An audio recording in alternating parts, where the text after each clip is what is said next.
up, YouTube? You already know Big Lou tapping back in. But what it do with Big Lou and MCR2? Baby. Bye. So check it out. First time you come to the channel, it'd be highly appreciated if you sub, like, and share the channel with your family, friends, folks, peoples, buddy, pals, amigos, and like us Puerto Ricanos, Boricuas, Jibaritos, Portorose, Panas. You do that by first selecting the subscribe button and then the notification bell, and then selecting all, and you'll be informed each and every time that a pre-recorded video like this one here is uploaded, a shorts or a live stream. And so with that being said, today is Labor Day, right? Labor Day. Happy Labor Day to all the hard working, ass busting, workers, in the labor force, in the workforce. So check it out. Today, United Auto Workers President Sean Fay appeared with Governor Whitmer and Harris, and one of their members got up there and he said that this was a fellow United Auto Worker member. He said that this is what it was like under POTUS 45, which was Donald J. Trump, right? And Donald J. Trump said this over and over and over again, that he would protect their jobs, their wages, and many other protections, which should be rights, not privileges, right? Which should be across the board for all laborers and workers, right? That was my own little part I put in there. But basically, one of his campaign promises, right? That were nothing more than just that, campaign promises. And then he said he wouldn't allow any of the jobs to be lost by making sure that no factories would be affected, by having their doors closed. But in fact, over 300,000 union jobs were lost, and many factories across Michigan had their doors closed, including 30,000 manufacturing gigs. For a state to lose 30,000 manufacturing jobs, that's pretty devastating, right? Especially after, Michigan and other states where they've had auto workers, factories and things, which I'm pretty sure Indiana's had some. I'm pretty sure certain parts of Illinois have had some. What else is right there? You see Michigan, Illinois, Indiana, maybe even Minnesota, some of the other Midwest states, right? And they've been devastated over these past few decades. You know what I mean? Let's see. So you not only tell me, but you're telling American people that with Trump, Vance, MAGA cronies, MAGA maggots, including the people behind the Project 2025, which is the Heritage Foundation, right? Just how are those two dodo birds at the top of the ticket, Donald Trump and J.D. Vance, right? How are they gonna, with their, first of all, they're dodo birds, right? Not to mention, those two are evil, hateful-filled. They're filled evil, hateful-filled rhetoric that constantly comes out their mouth, spews out their mouth, right? Which is not only unpopular, but is very un-American with these draconian laws and ideologies of the 50s, right? Which I would even say it goes further back than that, like maybe the 20s, some of this stuff, right? I mean, aren't we the United States of America? I mean, even though some of these MAGA cult followers and some of these born again Christians who really have no Christianity, are really confused on their Christianity, on what they believe, because nowhere in, let's get this straight. Christianity is not a United States religion. It comes from the Middle East, right? If you want to say Egypt, you want to say, if originally they were in Egypt, or originally they were in Israel, then they found themselves in Egypt. With Moses brought them back to the promised land, which was of milk and honey, which was Israel, right?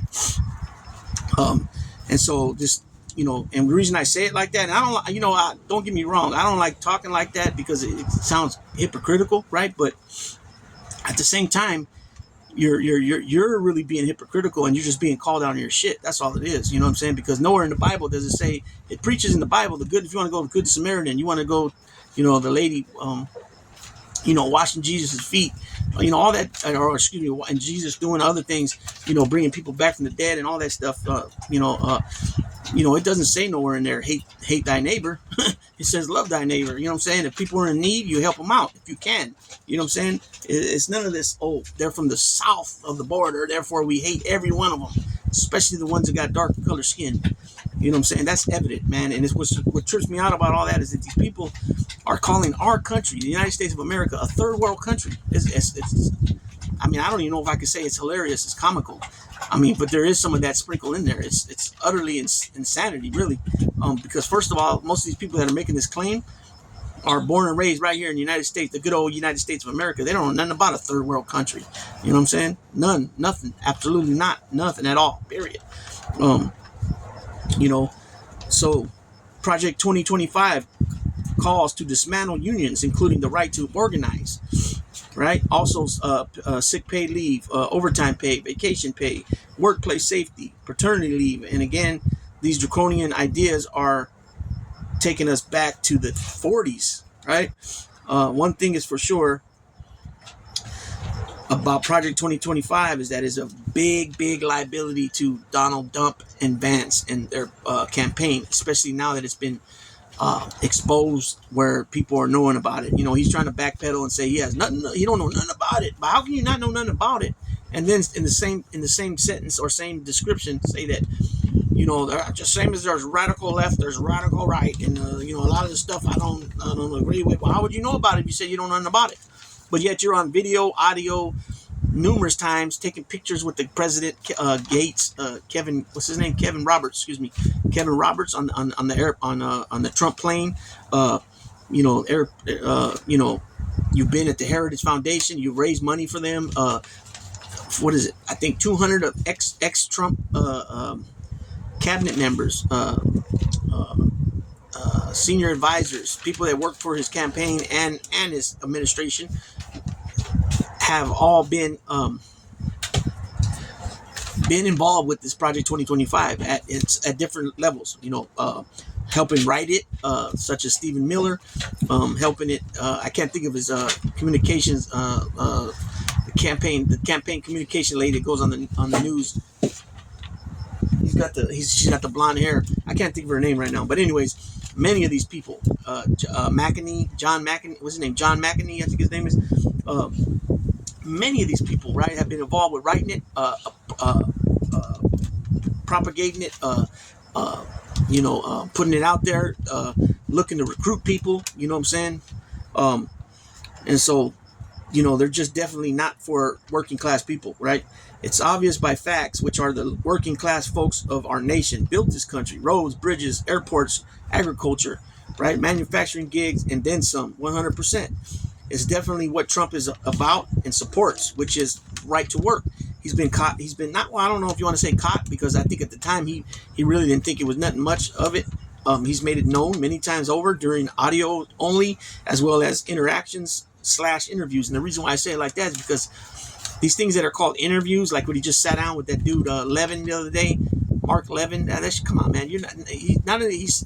Oh, you're a man of faith. You go to church, and he's like hurting them just to say the words, And then when they say about she was evil, vicious against Mike Pence, against Justice Kavanaugh, right away Mark Levin throws in, she led it, So it's not all this shit about go on Fox. Like, come on, man. These Fox people run their mouths. You all right, boy?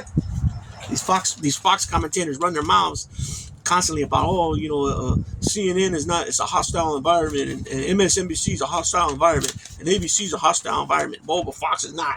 You know what I mean? But people like Gavin Newsom and Pete Buttigieg, they keep going on Fox. They don't mind. You know what I'm saying? And maybe she'll go on there and do a debate, or maybe she'll go on there for some questioning. But we already know what they do. Sean Hannity wants to talk about people having Trump deranged syndrome. I mean, he has Obama deranged syndrome. Obama ain't been around in over a decade, you know what I'm saying? Or what has it been? About 9 years. You know what I mean? But it's just it's comical how these people can even run their mouth, call other people liars, call other people this and that, and that's what they're actually doing. So it's a projection, like Nancy Pelosi said the other day. When Trump says crazy Nancy, he's really speaking of himself. When he says what was the other one he says? Crooked Joe Biden, he's really speaking about himself. So anytime he gives these people nicknames, he's really talking about himself, right? So like I said, if you want to call it that, you know, interview, right? So he's made it abundantly apparent that that's what he's with. Right to work. I've heard him say it on audio only, like where he's called in. I've seen him talk about I mean, we know what he's done over the years with people that work for him in his buildings, in his real, you know, in his properties, you know, where they'll work for him and he'll just straight burn them, right? So I don't see how that's being American at all, or loving his country, right? Or being for workers. Simple as that, right? Trump has also mentioned on quite a few occasions, and again, I heard him on call-ins, and I've heard him on sitting there in front of the person asking questions, that entitlements such as Social Security, Medicaid, Medicare needs to be cut, right? And we all know, if we got grandparents or older parents or grandparents that are alive, that this is how they live, right? This is their fixed income. This is their livelihood, what they live on. They work for this, right? They paid into this for many years. Sometimes, you know, on some occasions, more years than others, way more years than others.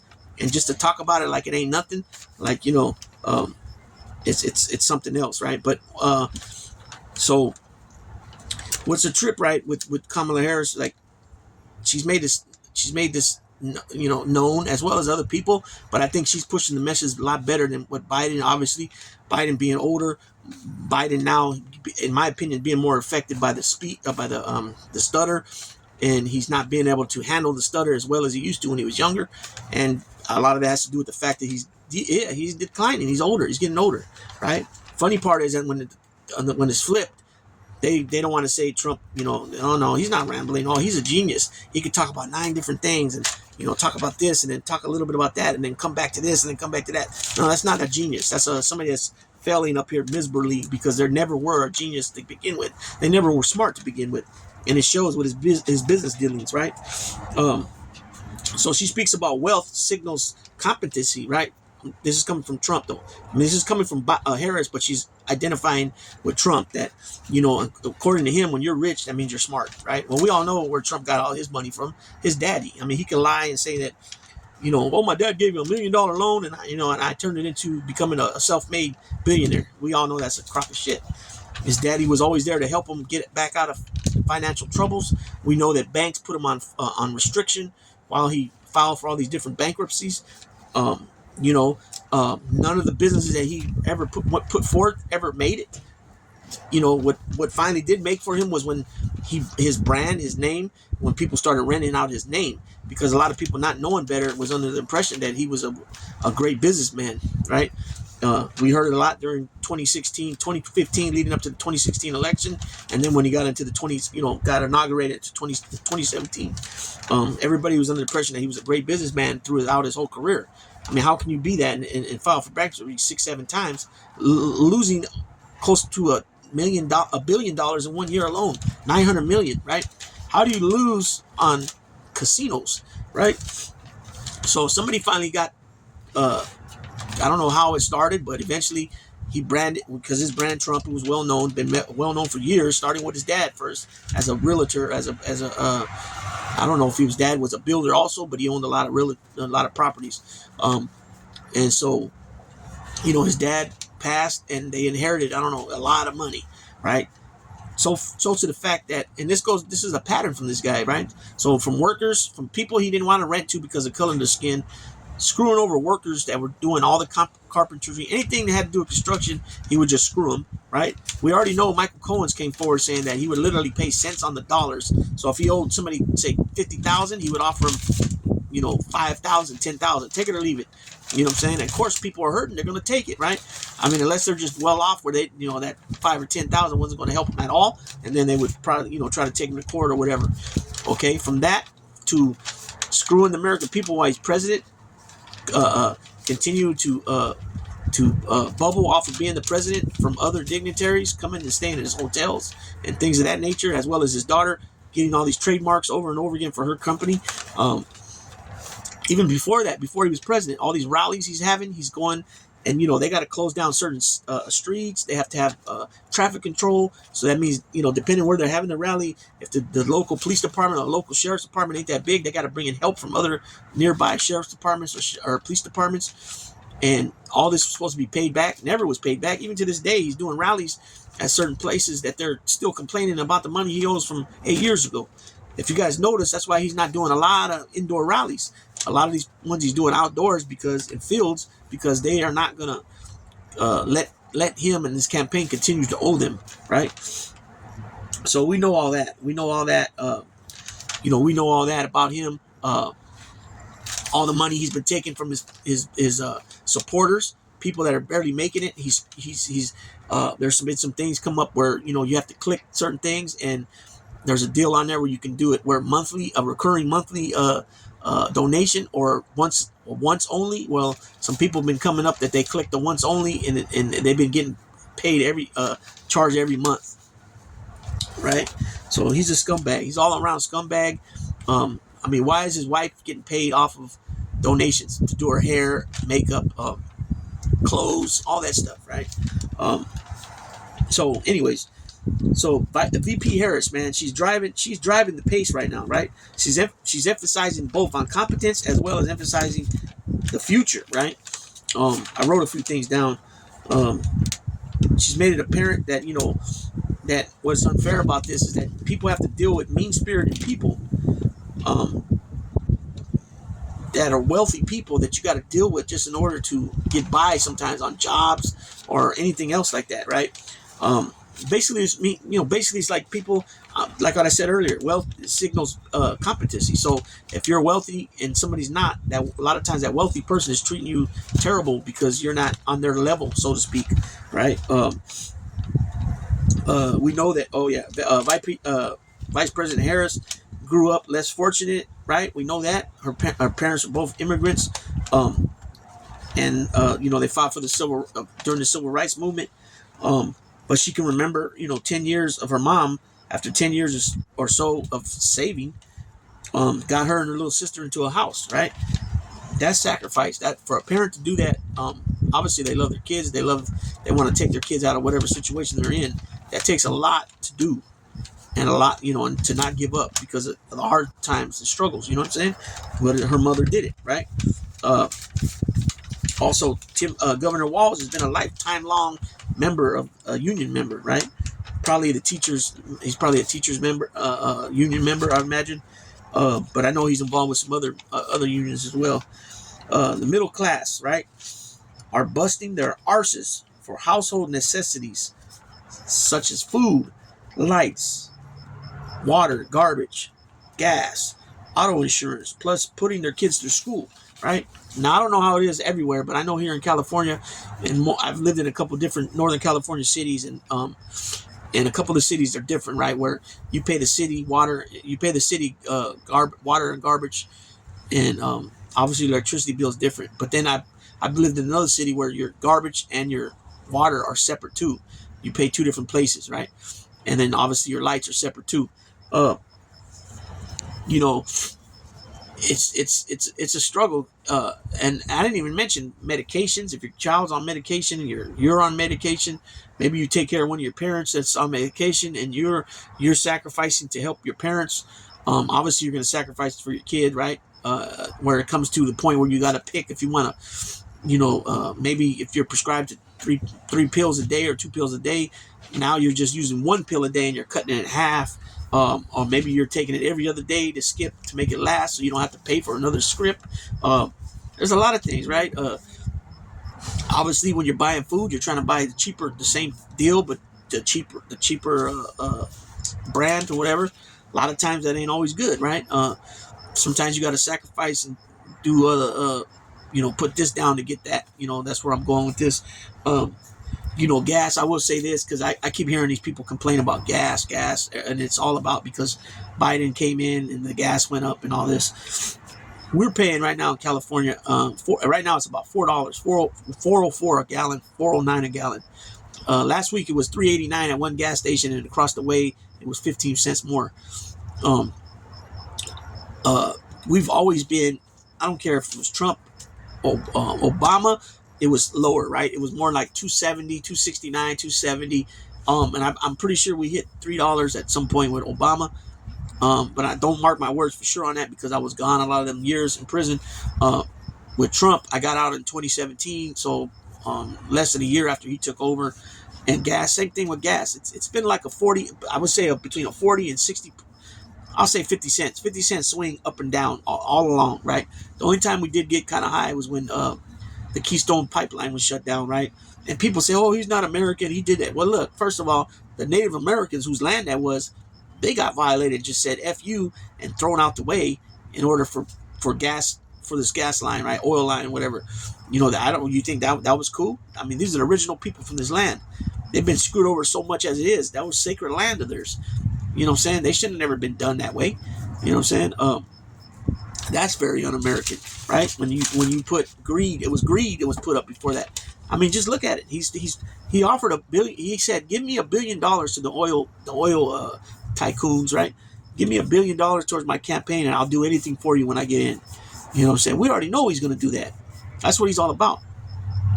Raising the taxes, lowering the taxes on the wealthy, the big time corporations, right? Gas, oil, right? The tech bros, right? All these people that are filthy rich, lowering the taxes on them just like he did before, right? And all that did was help the deficit go more in the hole. He built more onto the deficit and causing inflation, right? It's funny how it's so weird how people got such short-term memory, you know, where, you know, your 401ks are doing great now. Not everybody got 401ks though, but everybody's 401ks are doing excellent now. And where were you at this time 4 years ago? Where was your toilet paper at? Put it that way. You couldn't even get toilet paper. One freaking pack. People were having toilet paper packs. If whatever they can get them, they were putting them online for 600% profit, if not more. I remember a guy one time we were getting our haircuts, and I was next, and the guy was doing the haircuts at his house because of the COVID, right? And he got I don't know if he got a text or if it was on Facebook alert, but some lady or somebody that had toilet paper got back to him and said, "Hey, I got 10 packs or whatever it was." So he was like, "Oh, I gotta go get it." This guy was paying, I'm shitting you not, he was paying like $25, $30 a pack of toilet paper when you used to get that shit for $5. So this was all under Trump, you know what I'm saying? His numbers are not messing with Biden's numbers at all across the board. GDP, economy, none of that, you know what I'm saying? But, you know, it's funny how people, it's just weird how people, and what it really boils down to is that people that back Trump are going to back him to the fullest. You know, I heard a remark today about Biden's crowd in Pittsburgh, right? And let me clarify that today. Biden and Harris were in Pittsburgh. My bad, not in Michigan. Michigan, it was Sean Fay and it was Whitmer. And there was people making comments about, look how small the crowd is. It's like, I've heard this before about, you know, that Biden couldn't bring crowds, and that's the funny thing about it. It's not about crowds, man. It's not a cult. You know what I'm saying? You don't have to be in a cult going head to toe in Biden Harris clothing to come out and vote. You know what I'm saying? That's the thing about both those presidents. They got records, right? Trump has a record from 2017 to 2021. Anything and everything that happened in between January of 2017 to January 2021 with in an insurrection just 2 weeks before the inauguration of President Biden, the 46th president of the United States. So he has a record to go off. So these people talk. I mean, he keeps talking like he's the change, like he's the new kid on the block, when in reality he's the old fart of the building. You know what I'm saying? And he's getting more looped as we go, right? Because he can't find a niche that fits talking shit about it. Kamala Harris, you know what I'm saying? He went after her race. That didn't work, not too much. You know what I'm saying? Yeah, some people, but those are the people that are full of hate. You know what I'm saying? He can't come with nothing. You know what I'm saying? With Governor Walz, he says, "Oh yeah, he's weird. He's with the weird stuff." No, dude, you're weird, right? You talk about your daughter when she was little, and a younger lady, excuse me, talking about sex and your daughter in the same sentence. A little girl at the Trump Towers, she's going up the escalator, and I don't think it was Ivanka, but I don't know for sure about that. But you say something about 10 years from now you'll be dating her. She probably was only 8 years old. I mean, that's in your mind with the 8, 9-year-old kid. You talked about how hot Paris Hilton was at 11, 12 years old. You talked about Lindsay Lohan being 17, maybe 18. It's still weird, though. You're a 40, almost 50-year-old man fantasizing about a young girl. The way you took pictures with your daughter, Ivanka, where your hand is on her hip, is way too low. It's some weird shit, man. Very strange individual, very weird. And not only are you weird, you're a weirdo. And anybody from California that's been through the penal system knows what a weirdo is. A weirdo is anybody that's been convicted or adjudicated as a somebody with the RAPE, right? Or a SEX, UAL assault, which we know he has, right? And this came out of his own mouth. So, and under his deposition of the E. Jean Carroll deposition, he didn't say, "Oh no, that was locker room talk when I said that." No, what did he say? He said it's how it's been for a million years. When you're a star, you can do it. He said, fortunately, and then he waited a minute, and then he said, and sometimes unfortunately. So, I mean, come on. He's under oath saying this stuff. You know what I'm saying? Difference is people that are Democratic or vote blue don't agree with everything their party does. Absolutely not. You know what I'm saying? But on the flip side, flip the coin, them guys over there, they anything he says or does, they're with it. You know, and they make every excuse in the book about what he said and done. And he's graded on the curve. 50 million jobs to 1 million since 1989. 35 years.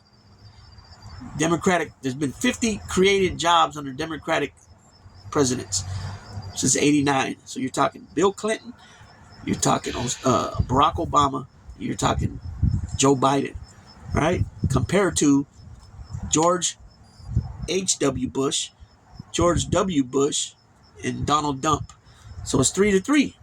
Three presidents. 50 million jobs created to only 1 million on GOP side. What does that tell you right there? Look at the spending habits. I mean, how do you call yourself a conservative, but you're spending like crazy? You know what I'm saying? That's again, Obama, Biden took over for Bush and Cheney, right? Brought him out of that mess, right? Biden Harris takes over for Trump Pence, and brings us out of a mess. So you tell me who's better economy-wise, right? Trump took over a nice, well-oiled economy from Obama. The numbers don't lie. There was nothing drastic that Trump did to make it like the unemployment plummet or the GDP growth, go up from this number to that number. He didn't ever even crack 3, but he was saying he was going to crack 6. He never even cracked 3. You know what I'm saying? So all you got to do is look at the numbers. The numbers don't lie, right? And it is what it is. So with that being said, Big Lou, tapping on out.